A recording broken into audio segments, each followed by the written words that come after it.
हमारे खास कार्यक्रम विजय फैक्टर में आप सबका स्वागत है। मैं हूं विजय विद्रोही। असम विधानसभा चुनाव बेहद दिलचस्प हो गया है। यहां बांग्लादेशी मुस्लिम बनाम अन्य के ध्रुवीकरण की कोशिश में लगी बीजेपी को क्या सफलता मिलेगी, या फिर बदरुद्दीन अजमल के हाथ में सत्ता की चाबी रहेगी, जो खुद बांग्लादेशी मुसलमानों की राजनीति करते रहे हैं। आखिर क्या है असम विधानसभा चुनाव में विजय का विजय फैक्टर? इसकी पड़ताल हम करेंगे सीधे असम से। यह है गुवाहाटी से करीब 60 किलोमीटर दूर बनगांव में हिंदू शरणार्थियों का कैंप। यहां 1971 से पहले बांग्लादेश से आए हिंदू शरणार्थी रहते हैं, करीब 300 परिवार। इनमें दीपाली भी हैं। इधर कब से रह रहे हैं? 64। और सिटीजनशिप मिल गया, नागरिक? हाँ, मिल गया। तो अभी गवर्नमेंट और क्या आप लोगों का कैसे हेल्प करता है? नहीं, कुछ हेल्प नहीं करता है। क्या हेल्प चाहिए आपको? हेल्प तो हमारा माटी चाहिए, पैसा चाहिए, तो ये लोग तो देता भी नहीं। यहीं रह रहे सुजन का कहना है कि कांग्रेस सरकार ने जमीन सिर्फ कागजों पर दी, कागजी पट्टा मिलना अभी बाकी है। माटी का तो डॉक्यूमेंट ही नहीं है, अभी भी माटी का डॉक्यूमेंट दिए। यहाँ के शरणार्थियों को तो नागरिकता मिल गई है, लेकिन बांग्लादेश से आए बहुत से शरणार्थी नागरिकता मिलने का इंतजार कर रहे हैं। इनमें हिंदू और मुस्लिम दोनों ही शामिल हैं, लेकिन बीजेपी की नजर में हिंदू शरणार्थी ही असली शरणार्थी हैं, क्योंकि वही धार्मिक उत्पीड़न की वजह से असम आए हैं। हम लोग ये नहीं कह रहा कि हिंदू, हम लोग कह रहा है कि मुसलमान के अलावा जितना माइनॉरिटीज है, हिंदू, सिख, ईसाई, बौद्ध, जितना लोग हैं, सबको एक शरणार्थी का मर्यादा दिया जाएगा। ये बात है। इनको कांग्रेस ने अलग तरह से इनको लेके जा रहा है। जो हिंदू मुस्लिम बना रहे हैं वो भी इलेक्शन के लिए, ये तो गलत बात है, क्योंकि हिंदू को रखेगा, मुस्लिम को भेज देगा। ऐसा बात तो बस अच्छा नहीं लगा हमको। एबीपी न्यूज नीलसन का सर्वे बताता है कि असम विधानसभा चुनाव में 52% लोग बांग्लादेशी घुसपैठियों के मुद्दे को सबसे बड़ा मुद्दा मानते हैं। खुद बीजेपी अध्यक्ष अमित शाह भी अपनी रैलियों में इस मुद्दे को जोर शोर से उठाते हैं। 2014 के लोकसभा चुनाव के दौरान मोदी ने हुंकार भरी थी कि अगर बीजेपी सत्ता में आई तो अवैध रूप से रह रहे सभी बांग्लादेशियों को वो मई 2016 तक वापस बांग्लादेश भेज देगी। लेकिन सत्ता में आने के साथ ही बीजेपी ने हिंदू शरणार्थियों को नागरिकता देने की बात शुरू कर दी। इसी के साथ ध्रुवीकरण की भी शुरुआत हुई। गिरीश मूल असमी के हैं और गुवाहाटी में गाड़ी चलाते हैं। वो बांग्लादेश से आए मुसलमानों को मिलने वाली सुविधाओं से दुखी और अपने बेटे के भविष्य को लेकर चिंतित हैं। लोग आने का साथ साथ यहाँ पर वो लोग को हर चीज़ मिल जाती है, राशन कार्ड से लेकर सब कुछ, हर फैसिलिटी मिल जाता है, लेकिन हम लोग को तो कुछ भी मिलता नहीं है। सबसे बड़ा बात वही है। और हम लोग का जब फैसिलिटी नहीं मिलेगा, आज तक हमारा नौकरी नहीं है, कुछ भी नहीं है। देखेंगे तो मेरा खुद का ज़मीन भी नहीं है आज के तारीख पे। तो मेरा उम्र कितना हो गया आज, तो मेरा पीछे में मेरा लड़का बच्चा का क्या होने वाला है। गिरीश जैसे लोगों की भावनाओं का चुनावी फायदा उठाने के लिए बीजेपी ने ध्रुवीकरण का खेल शुरू किया है। जानकारों का कहना है कि पूरा चुनाव बांग्लादेश से आए मुसलमान बनाम अन्य का हो गया है। इस अन्य में मूल असमी, मूल मुस्लिम, नेपाली, आदिवासी और यहाँ तक कि हिंदू शरणार्थी भी शामिल हैं। मुझे लगता है कि ये अनफॉर्चुनेटली ये पोलराइज इलेक्शन की तरफ जा रहा है। एक तरफ इमिग्रेंट मुस्लिम्स है, इसमें मुस्लिम्स नहीं है, इमिग्रेंट मुस्लिम जो असमीज मुस्लिम सेपरेट है। दूसरी तरफ इंडियंस है, इंडियंस में Assamese Muslims, Assamese community, Bodo, Karbi, Mising, Nepalese, Biharis, Marwaris, all coming together एक तरफ, बिकॉज एक कॉन्स्टिट्यूशनली वॉरिड एक स्ट्रक्चर है जिसमें 36% इमिग्रेंट मुस्लिम असम में आ गया है। Assamese people are worried. BJP इस चुनावी लड़ाई को सरायघाट की अंतिम लड़ाई का रूप देने की पूरी कोशिश कर रही है। दरअसल 1671 में ब्रह्मपुत्र नदी के इसी घाट पर असमी सेना और मुगलों के बीच युद्ध हुआ था, जिसमें असमी सेना ने मुगलों को हरा दिया था। 1983 में कांग्रेस सरकार illegal migrants determination by tribunal act लेकर आई थी। IMDT एक्ट में 25 मार्च 1971 तक आए बांग्लादेशियों को असम का नागरिक माना गया, जबकि भारत सरकार 19 जुलाई 1948 तक आए शरणार्थियों को ही भारतीय नागरिक मानती है। बीजेपी के मुख्यमंत्री पद के दावेदार सर्बानंद सोनोवाल तब असम गण परिषद में हुआ करते थे। उन्होंने इस एक्ट को सुप्रीम कोर्ट में चुनौती दी थी। अदालत ने जुलाई 2005 में इस एक्ट को निरस्त कर दिया था। सोनोवाल की पहचान असमी अस्मिता के रक्षक की बनी, जिसे बीजेपी अब 2016 में भुना रही है। BJP certainly एक पोलराइजेशन क्रिएट करने की कोशिश कर रही है। जो इंडिजिनस असमीज़ कम्युनिटी है उसको पोलराइज करा के, और जो हिंदू शरणार्थी हैं उनको पोलराइज कराने की पूरी कोशिश कर रही है, जो उनके बेनिफिट के लिए ज़रूरी भी है। तो इसमें एजीपी का सपोर्ट भी है? बिल्कुल, एजीपी तो शुरू से ही इस तरह के असमीज पोलराइजेशन के आधार पे ही it has come into existence in fact.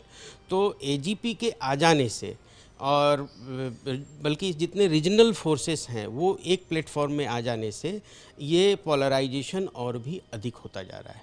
हैरानी की बात है कि जुलाई 2005 में सुप्रीम कोर्ट IMDT एक्ट को निरस्त करता है और उसी महीने बदरुद्दीन अजमल की पार्टी AIUDF यानी all India United democratic front का जन्म होता है।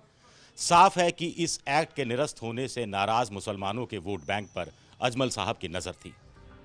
देखते ही देखते अजमल की पार्टी मुसलमानों की सबसे प्रिय पार्टी बन गई।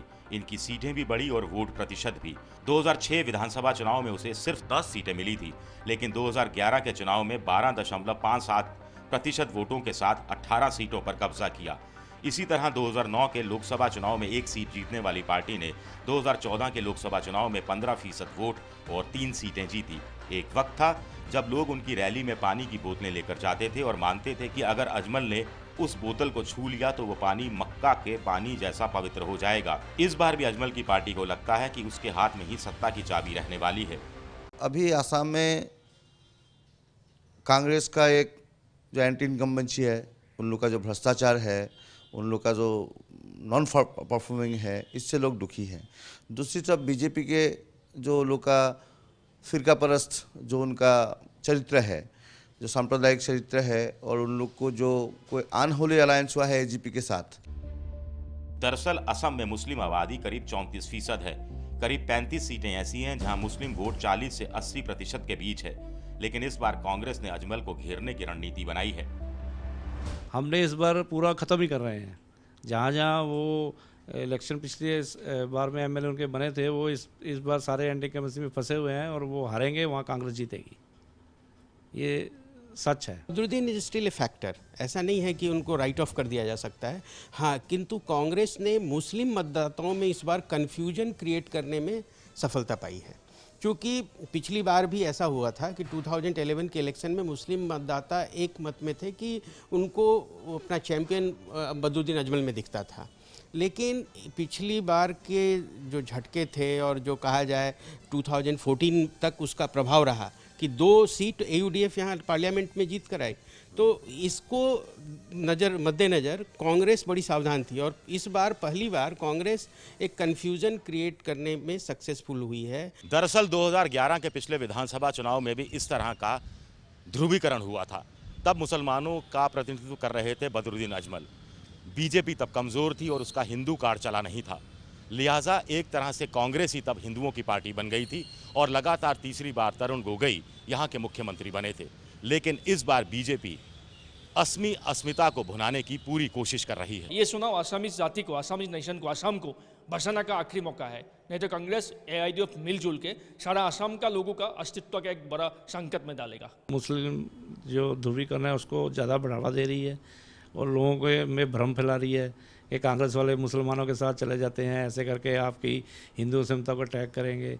ये प्रचार करके वो अपने आप को एक ऐसा मुद्दा बना के हिंदू वोट को पोलराइज करना चाहती है, वो होगा नहीं। बिहार विधानसभा चुनाव में लालू, नीतीश और कांग्रेस के महागठबंधन के हाथों गहरी पटखनी खाने के बाद बीजेपी ने सबक सीखा है और उसने असम में असम गण परिषद और बोडो पीपल फ्रंट के साथ मिलकर गठबंधन बनाया है।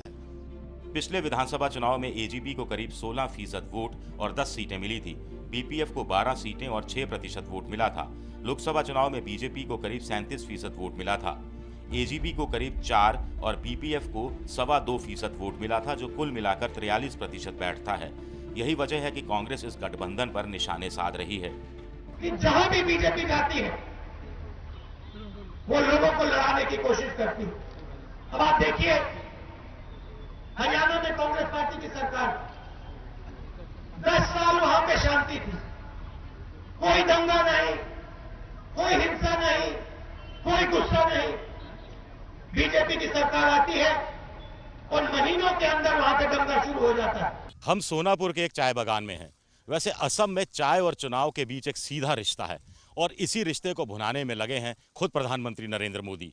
वो यहाँ कई सभाओं में कह चुके हैं कि असम की चाय को उन्होंने गुजरात के वडनगर रेलवे स्टेशन पर बचपन में बेचा था, अपना बचपन गुजारा था। अब वो उसी कर्ज को उतारना चाहते हैं। और मेरा तो चाय से जरा विशेष नाता है।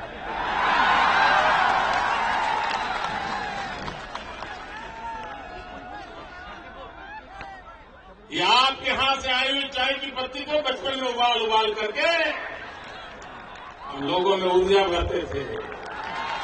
प्रधानमंत्री मोदी खुद को असम चाय का सराहना करते हैं, लेकिन उनके शासन में चाय बागान के कामगार जिस कठिन दौर से गुजर रहे हैं उसका एहसास भी उनको नहीं है। बागानों में काम करने वाले कामगार और आदिवासी भाई आज पूछ रहे हैं कि मोदी जी हमारे अच्छे दिन कब आएंगे। इस पर सोनापुर के चाय बागान में पत्तियां तोड़ रहे अलेक्जेंडर सिर्फ मुस्कुरा कर रह जाते हैं। उन्हें 8 घंटे के काम के बाद सिर्फ 126 रुपए मिलते हैं, जबकि असम में न्यूनतम मजदूरी 170 रुपए है। कोई छुट्टी लो तो दिहाड़ी काट दी जाती है। घर यहाँ से 2 घंटे दूर है। रास्ते में हाथी मिल जाए तो वापस आना पड़ता है। हम लोग तो भैया पथली पानी में रहते हैं ना, उधर थोड़ा घर क्वार्टर का कुछ प्रॉब्लम है हम लोग का, जैसे रहने का कुछ सुविधा नहीं है, पानी उनी का भी, और थोड़ा हाथी उथी भी आता है और हम लोग का आने जाने में थोड़ा तकलीफ हो जाता है। शाम हो जाता है तो रास्ते में हाथी उथी मिल जाता है, बस वही एक प्रॉब्लम। असम में अलेक्जेंडर जैसे 60 लाख लोग हैं जो करीब 800 ऐसे चाय बागानों में काम करते हैं। करीब 30 विधानसभा सीटों में इनका दखल है जो 7 जिलों में फैली हैं। 2011 के विधानसभा चुनाव में इन 30 में से 24 सीटें कांग्रेस ने जीती थी। बीजेपी को सिर्फ 2 सीटें मिली थी। लेकिन 2014 के लोकसभा चुनाव में यहाँ की 5 सीटों में से 4 बीजेपी की झोली में गई और कांग्रेस को 1 सीट से ही संतोष करना पड़ा। असम में अली कुली बंगाली का गठजोड़ रहा है जो लंबे समय तक कांग्रेस का वोट बैंक भी रहा है। लेकिन पहले बदरुद्दीन अजमल ने अली में सेंध लगाई और अब बीजेपी अली बनाम कुली बंगाली करने में लगी हुई है, यानी साफ ध्रुवीकरण की कोशिश। विश्व हिंदू परिषद की एक शाखा दिखेगी और खास करके अपर असम एरियाज़ में आपको बहुत जगहों पे आपको दिखेंगे लोग। तो वीएचपी एक लगातार उसमें काम करता रहा है, और वो चाहे कन्वर्जन रोकने के नाम पर हो या फिर रिकन्वर्ट कराने का मामला रहा हो, तो उसका बेनिफिट आज बीजेपी में डिराइव। लेकिन यह मजदूरों का कहना है कि कांग्रेस सरकार ने उनके लिए कुछ नहीं किया और मोदी सरकार ने भी सत्ता में आने के बाद उन्हें अनुसूचित जनजाति का दर्जा देने का वायदा अभी तक पूरा नहीं किया है। वो कांग्रेस और बीजेपी दोनों से नाराजगी?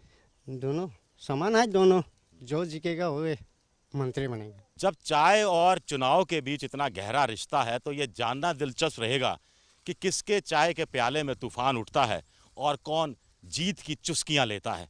लेकिन इस बीच अलेक्जेंडर की जिंदगी क्या सिर्फ चाय की पत्तियां तोड़ने में ही खप जाएगी? बड़ा सवाल है। कैमरामैन सुरेंद्र कुमार के साथ विजय विद्रोही, सोनापुर, असम, एबीपी न्यूज़।